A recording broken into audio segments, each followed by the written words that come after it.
Okay. I've been through the system, buddy. I know how it works. You have. I know you have, You're Jeff. not my friend. I'm not your friend. You're trying to fucking get me. Or you're I'm not trying to get you. All you're trying to get is some fucking stupid-ass fucking confession, and you're not going to get one. It's the evening of September 25th, 2011. Inside a small 7-Eleven store in Georgia, an alarm suddenly begins to sound. Seconds earlier, a masked man had walked in with a handgun and demanded cash. Employees immediately called the police. Within minutes, officers arrived at the scene, but the suspect was already gone. Patrol units began searching the surrounding streets. Then officers heard noise coming from a nearby house. They forced entry.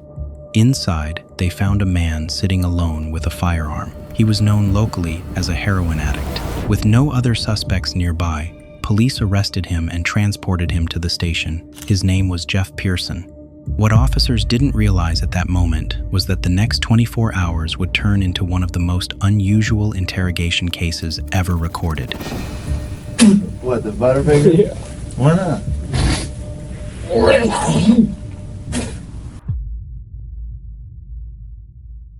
Jeff Pearson, a local known for past arrests and a history of heroin use, had long been on police radar. When authorities discovered a firearm inside his residence, their suspicions escalated immediately. With no direct witnesses and limited physical evidence linking him to a recent armed robbery, detectives decided to bring Pearson in for questioning, hoping to unravel the truth behind the incident. At the police station, Pearson was placed in a small, windowless interview room. The space was stark bare walls, a single harsh overhead light, and a recording camera capturing every second. Before any questions were asked, detectives read Pearson his rights. Under the Miranda ruling, suspects must be informed of their right to remain silent and their right to consult with an attorney before speaking. Pearson listened carefully, absorbing each word, yet showing no outward sign of emotion. From the outset, his behavior was atypical. I'm under arrest? Yeah, I'll explain everything. Okay. What am I under arrest for? Well, like I said, I need to read your rights first. Obviously, the charge is robbery, okay? Yeah, I'll explain everything. I'm under arrest for robbery? You are, but let me read your rights real quick, okay? And then I'll explain it all to you. Is that okay? Let me do that real fast? All right, Jeff. You have the right to remain silent. Anything you say can will be used against you in the court of law. You have the right to talk to the lawyer for advice before we question you, and have him or her with you during questioning. If you cannot afford to hire a lawyer and you want one, a lawyer will be provided for you. If you decide to answer questions now without a lawyer present, you'll still have the right to stop answering questions at any time. You also have the right to stop answering at any time that you want until you talk to the lawyer. Does that make sense? You've probably heard these before, haven't you?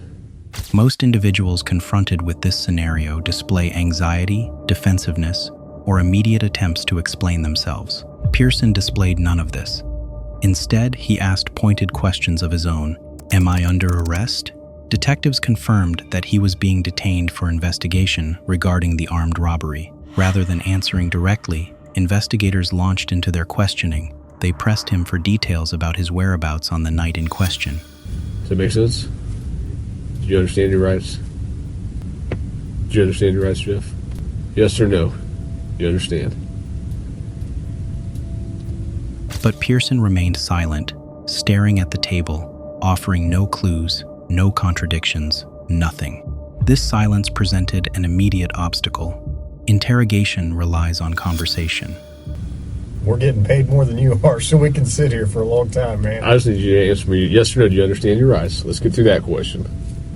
Do you understand what I read you? Do you comprehend what I read you? Jeff, I'm just here to talk to you and figure out what happened and move you on out of here, at least some of it. So do you understand the rights I read to you? If you got something that says you didn't do this robbery, this is your chance to talk to us. Okay, good cop. No, usually I'm the prick. You look like the prick. Detectives count on suspects to slip, to inadvertently reveal inconsistencies, or to disclose information that can later be cross-referenced with evidence. Pearson provided none of it. You look like the prick. Jeff, do you understand your rights? Yes or no? I'm not asking if you want to talk to me at this point. I just want to know, do you understand what I read to you? So am I under arrest? Yes, you're under arrest. Get me back to the cell. I don't talk to you motherfuckers. Okay, fair enough.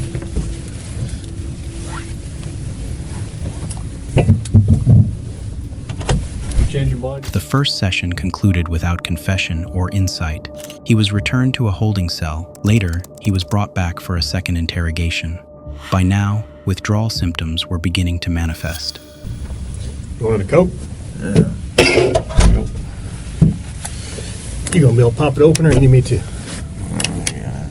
I need methadone. You need methadone? Yeah, you guys can get me that methadone or what? I don't have any. Do you have medication for it, or a prescription for it? Or? No. What do you need methadone for? Because I'm a fucking junkie, and you guys, I can't get no methadone. I'm gonna go through withdrawal here in a minute. Where do you usually get your methadone from? I don't get it. I get heroin. How long you been using heroin? Long time, buddy. 10 years? 15 years? I hardly been alive that long. What are you trying to talk to me about here? Heroin withdrawal can produce severe anxiety and intense physiological discomfort. Even in this vulnerable state, Pearson exhibited an unusual composure. He requested a drink and explained his condition, but remained unshaken. Look, here's the deal. Either you're in a bad set of circumstances, or you went and committed an armed robbery last night. Yeah, right? I'm in a shitty, wrong place at the wrong time, obviously. I didn't commit no fucking armed robbery. All right, then let's talk about this. Let's I talk don't talk to the police, man.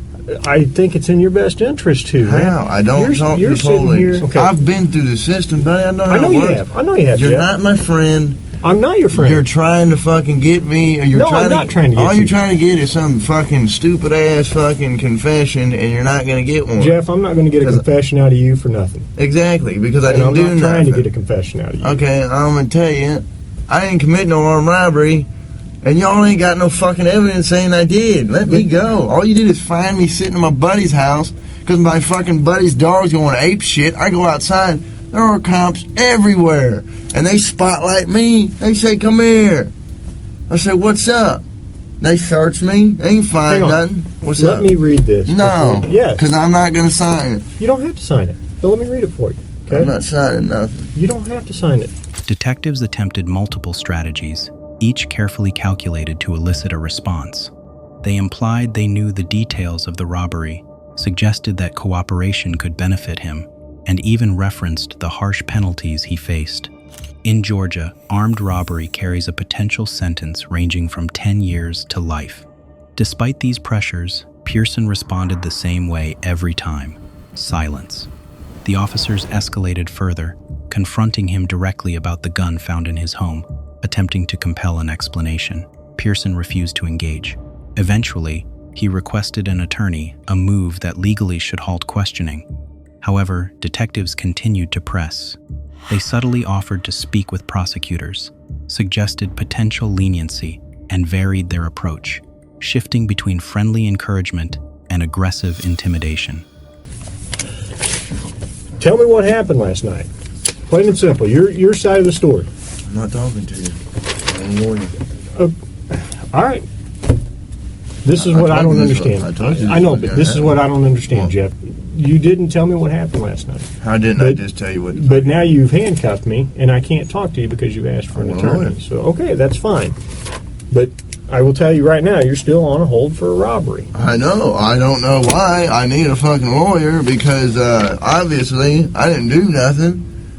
And obviously you guys know I didn't do nothing because I've been arrested for the same bullshit before, and you guys don't interview me this much. So, wham bam, thank you for the coke. Put me back in the cell. We That's haven't my interviewed home. you yet.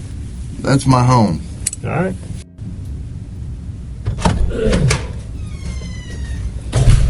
What's that? Just fuck with it. All right. You understand your rights, though, right? That's all I need is a verbal yes? Yeah. Okay. So when's this coke gonna be here? Or is that just a fairy tale? It's coming. He's getting there right now. He'll be here in about 2 minutes. Just to watch the soda machine. Well, what's good? Mm-hmm.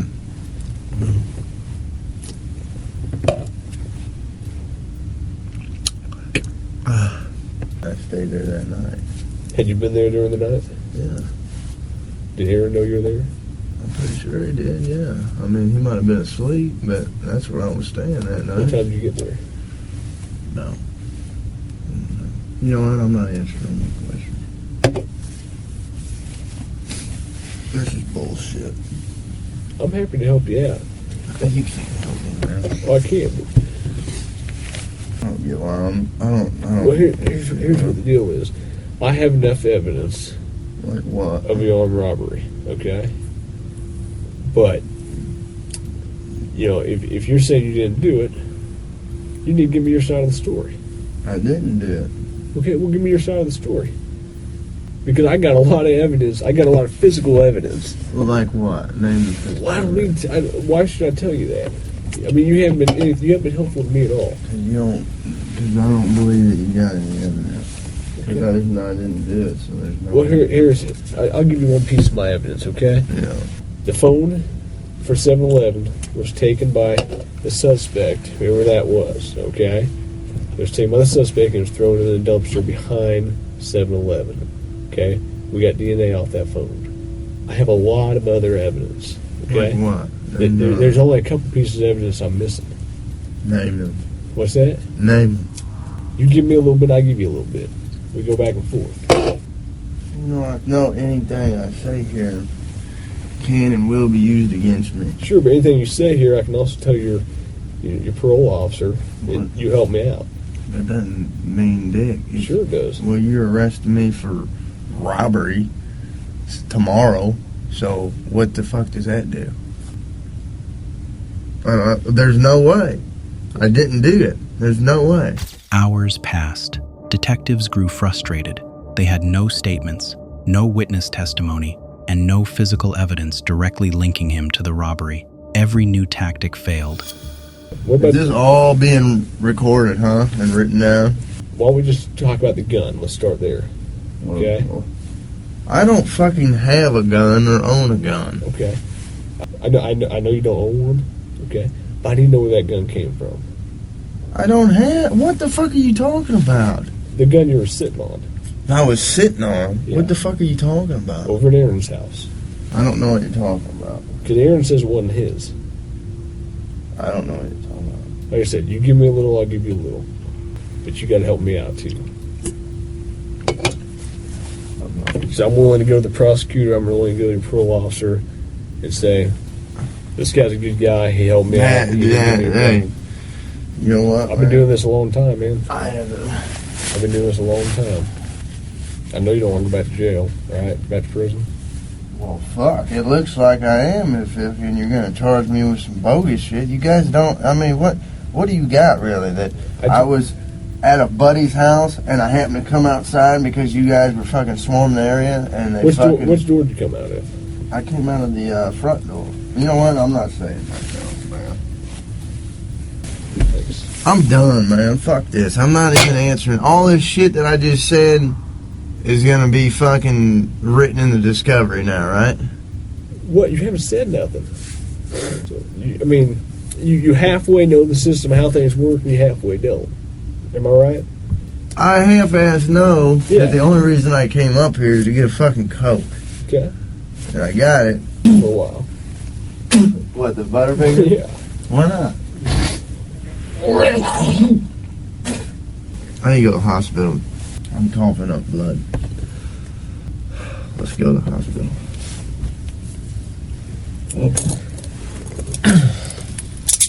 Oh, you're not getting out. Oh no, I can't finish it. You can finish it. Make it quick. I got things to do. That Butterfinger, you probably. I didn't promise you that. I said we'd see what happens. All right? Like I said, you haven't helped me out at all. Why should I help you out? Nearly 24 hours after being taken into custody, the situation became legally critical. Without evidence or a confession, prosecutors lacked grounds to formally charge him. Police had reached the maximum duration they could hold him without filing charges. Finally, the decision was made. Jeff Pearson would be released. Almost an entire day spent in custody, yet not a single substantive statement had been given. He walked out of the station, a free man. The interrogation footage would later gain widespread attention online. Viewers saw a suspect enduring intense questioning, confronting withdrawal symptoms, and remaining composed under pressure. Pearson subsequently uploaded portions of the footage to his YouTube channel, explaining his approach and underscoring the importance of understanding one's legal rights during police encounters. We hope you found this video interesting. Let us know in the comments section below. Hit the subscribe button for more interesting videos like this. Thanks for watching the video.